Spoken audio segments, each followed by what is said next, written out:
in my city, and it's like that. It's good, everybody. It's your man Osh from The Ghost, back with another episode of Osh Knows. Today I'm going to be doing a reaction.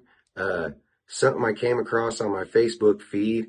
A couple of my bros that I've been known pretty much my whole life. Grew up with these dudes, Roy and Ryan Edwards. You know what I mean? Everybody's over opinionated favorite twins. I haven't had a chance to sit down and watch any of their new content, but I see they have an episode out now, so I was going to bring it to you guys. So without further ado, we're going to get into this first episode of Worthless Edwards. And here we go. Hey, this is going to be a quick first recording to our fucking Worthless Edwards page, or to our Worthless Edwards episode, first episode. Yeah, boy. And like I said, these guys are twins. I'm going to be pausing throughout the video to not get nobody in trouble with copyright and stuff, so we could both get our monetization all one day with this video maybe. But anyways, like I said, these guys are twins. They're opposite ends of most opinions, but they're still brothers, so they got that brotherly love and that brotherly bond. So Yes, sir. Yeah, well, who knows? But anyway, yeah, I just wanted to fucking get on here and kind of... Huh? What's the little number down here on my screen that says 40%? 35%. Oh, what is that? That's just... Another thing you guys got to keep in mind is they're new to this, so they're figuring it out as they go. They'll hopefully one day hit their stride, but right now, this is the first episode. As you see, they're still working the bugs out. Your bandwidth or whatever, or not the bandwidth, but it's like uploading, and you know what I mean? It's continuously uploading, like your cloud coverage thingy. Check out that new coat. What's up, son? Ooh, got fresh. But that fucker's pretty dope, dude. He's this dude that does stuff for the 40. Travis King. He's this dude that does a bunch of songs. He's like sponsored by the 49ers. He just has 49er content music. Dude, he's a really good rapper too.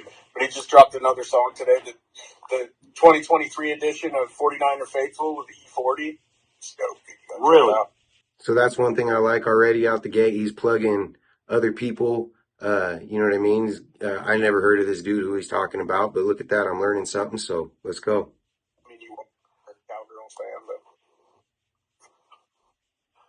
always with the Cowboys thing. So yeah, man, fucking... I'm not gonna talk any shit today, dude, because my team still has to play, so...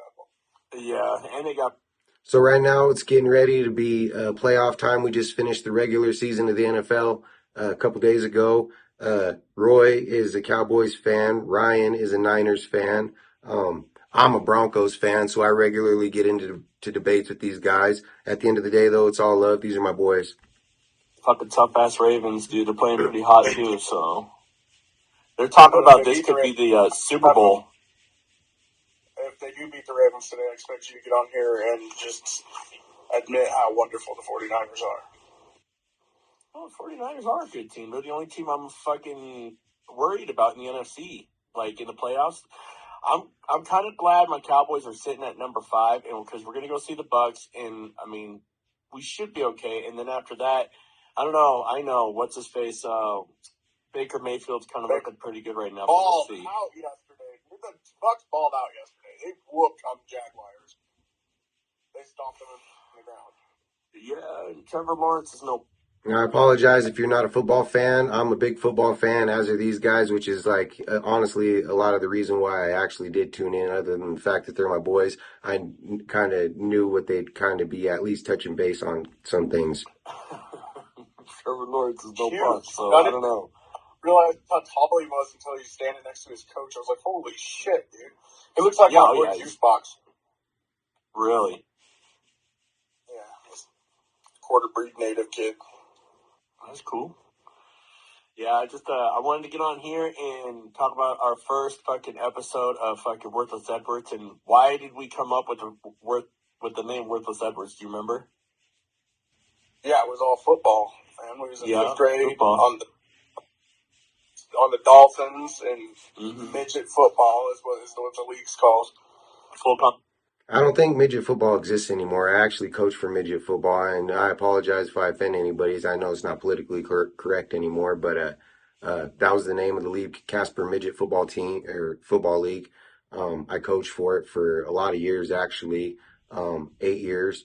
Some of the kids that I coached throughout all that, they are moved on to college now, and some of them are in their senior, junior, sophomore years. And I also coach basketball. I love sports, but let's go.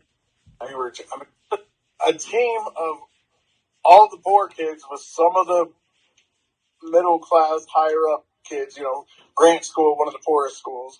Park School, one of the richer schools.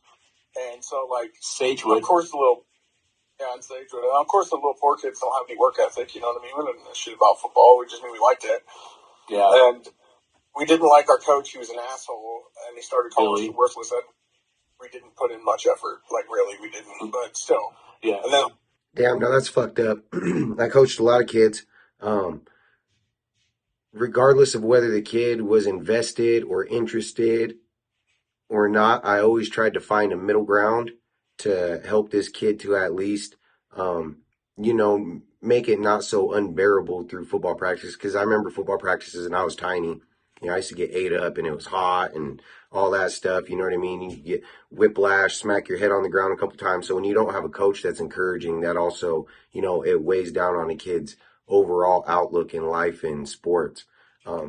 So see, they remember their coach's name. It impacted them. I'm glad it didn't deter them from actually loving the game of football, because I've seen that a lot with coaches. There's no motivation with that. It was pretty fucked up, man.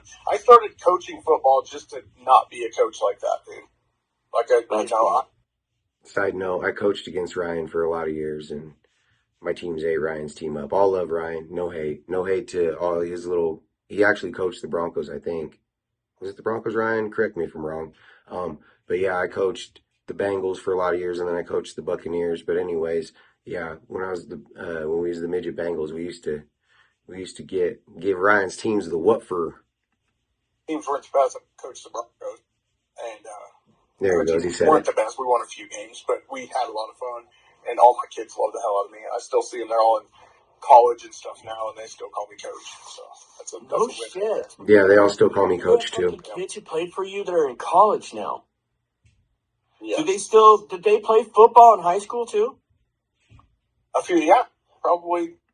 See, and then here's the thing too, in small town politics, we got 2 big high schools here, and so all the kids get split up to those. And now when you get into high school, it's always coach's favorite. Sometimes you got kids that are super good, but they have no, similar to the way entertainment is today. If there's no hype behind them, nobody's going to buy in, no matter how good they are. So that goes from the 5th, 6th, all the way up into high school and so on.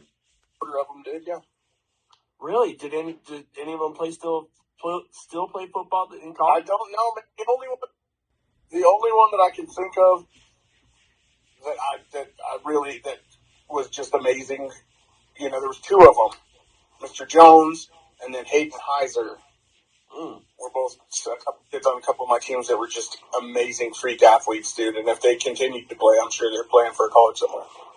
That'd be cool if, I think Jones still has a couple of years left in high school. He might be a senior this year or junior this year, but Hayden Heiser graduated last year, and I don't know what he's up to, but I know that kid.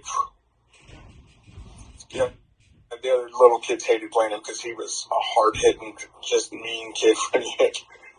Wow. Hit one kid, and I don't know if he was messing with him before the game or during the game, but he took this kid down and just started headbutting the shit out of him on the ground. I'm like.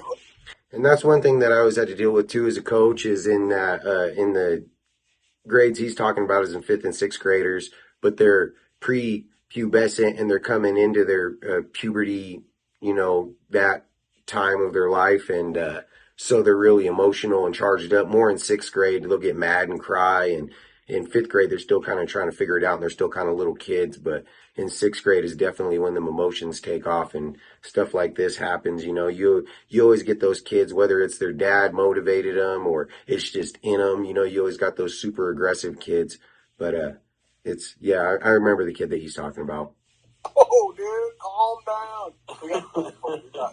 These kids are fucking little hellions. That's cool, though, that you were able to do that. How do you understand, like, the magnitude of a fucking feeling to know that you were, especially one of these kids who go to college, maybe UW or wherever, and then they end up going pro, kind of like what happened already with Logan Wilson, David Bryant, stuff like that?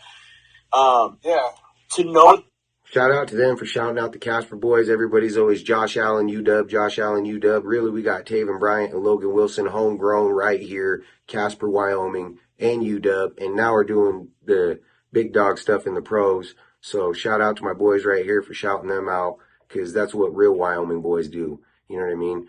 No hate to Josh Allen, maybe a little bit. I'm not really with the Bills or whatever, but Josh Allen's from California.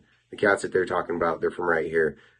Also, another thing I wanted to touch on, a lot of these kids, they didn't get a chance to go on to play college football. I'm not saying none of them didn't, but it's just, like I said, the selective process, once you get into those higher grades and those higher levels of sports, there's tens of thousands of kids nationwide that are, fighting, competing for these spots, and we have a very small population, so a couple will trickle in here or there. So I have, a couple kids that are played JUCO sports, mostly baseball, stuff like that, but they're out there. You football, and I'm sure his coach from back then is just ecstatic beside him. So I don't know who he played for or what team he played for or anything. I don't even know if he did. Absolutely. Absolutely. But I know it would be. That would be so cool. Yeah, NC's football team's better than K-Dubs. All the time. Yeah, even my kids, Jaden went to K-Dub, and my kids still go to K-Dub. Blake still goes to K-Dub, so, they all tell us all the time, and we're like, yeah, our football team sucks. I think Kelly Walsh has, a better female soccer team, and I think they're wrestlers. Basketball. Yeah, I heard the wrestlers, maybe they're swim teams. Boys basketball. Yeah, the swim team's always pretty good, too. Yeah, our football teams. I don't know. I really don't pay much attention to high school football. I should actually start paying more attention to that stuff because it's part of the process, man. When you got a bunch of good athletes that want to play football for a good team, they want to go to NC. Tyrone Fitchie, I believe, is still one of the coaches there, and that guy's an amazing dude. So that's cool. I never played for him. He was my teacher at Dean Morgan. So, I never got to play. I only played midget, and I had such a shitty experience because our coaching staff sucked ass so bad, and the way they fucking handled things, it just they never actually gave us real meaning of teamwork. So it made. See, and that's exactly what I was talking about earlier. A lot of coaches will ruin a kid's perspective on organized sports. Simply for the fact, it's twofold. Maybe you got a guy that's grown and he loved the sport of football, but he doesn't know how to personally relate to other human beings. He don't know how to properly communicate, especially to children, because that's a whole other animal in itself, not just teaching them how to play football, but also learning how to communicate with them so that they understand. And, children are, they're receptive to any kind of criticism in a negative way, you know what I mean? So, Mrs. Roy obviously had that experience. Where I fucking hated playing. A horrible team. None of them kids like that playing for that team. It was horrible. No, absolutely not. They all hated you. They bring a team together at all. Right. Did you know Robbie Holm played with us? No, I didn't. Yeah. I swear to God. This was years ago. We were in high school. I was sitting there talking, and Rob's like, yeah, I played midget football. And I was like, what team did you play for? And we were watching a movie, and also he sits up and goes, the Dolphins. I was like, bro, I played for the Dolphins. I was like, were you on the same team as me? He's all with Casey Hank. See, and that's pretty cool that he got to play with Robbie's one of his best friends now, but I got to coach my little brother, my nephew, one of my little cousins, and a few of my best friends' kids, so I still get to see these kids all the time. And I don't know if I ruined football for my nephew. I know that he doesn't really care for it that much anymore, and I don't know if maybe he was just always going to be that way or not. I know he likes basketball, but I hope that I'm not the reason because, I used to kind of, I wouldn't say pick on my nephew, but he was my nephew, so I used to take more liberties with the way I talked to him and treated him, because I expected him to act a certain way because he was my nephew, and you know what I mean? Shy Edward, if you're hearing this and I affected you negatively with football, I'm sorry, and I love you. Love you. And I was like, yeah. And he goes, yeah, I was on the team. He goes, my mom's the one who brought everybody Gatorades. And she was like, no shit. So, yeah, we've known Robbie. I mean, we were on the same football team as Robbie since, technically we've known him since the 5th grade. Didn't even know that. Yeah, so it's a small world. But, yeah, I just wanted to kind of get on here and talk about why we're going to call this Worthless Edwards and all the fun stuff we're going to do. And it pissed me off back then, but now I embrace it. I told that story every year that I coached. You know what I mean? It was just like, because they would always come up like, why do you want to coach? Blah, blah, blah. And I was like, I just want to make a difference in kids' lives. It doesn't matter win or lose. You know what I mean? I want us to be a team. I want us to respect each other. And I never had fights between players. Like, parents got mad at me every once in a while because their kid didn't play as much as they wanted them to. But I had a good rotation, man. Every kid got to play a couple quarters. You know what I mean? Right. A few kids played the whole game because I don't have enough kids to play. And that was one thing that was hard in coaching 5th and 6th grade football was, like you just said, there wasn't a lot of kids. Sometimes I would have 15 kids, you know what I mean? In football, you got 11 starters, so you only got a couple guys rotating in and out. Some years I had 19 guys, you know what I mean? I don't know if I ever hit 20. But like what he said, I didn't have parents. Most of my parents loved me for real. I had one dad at the end of my coaching. Actually, is the reason why I did end up not being able to be a coach anymore. This dad, he felt like his son should be the star of the team, essentially. And he had a little bit of pull with some of the people in the league. And that's a whole other story for a whole other day. But I like what they're doing here. I'm going to stop my review here. We're 8 minutes in on the review, 8:35. Make sure to hop on there and check out the rest of their episode. I'm going to post the link below. But this is my first reaction video, and it's to their first episode of their new podcast. So make sure to hit like, subscribe, hit the notification bell on mine, Osh Knows, and on theirs, the Worthless Edwards. All right, that's all we got for today. Thank you, everybody, for tuning in.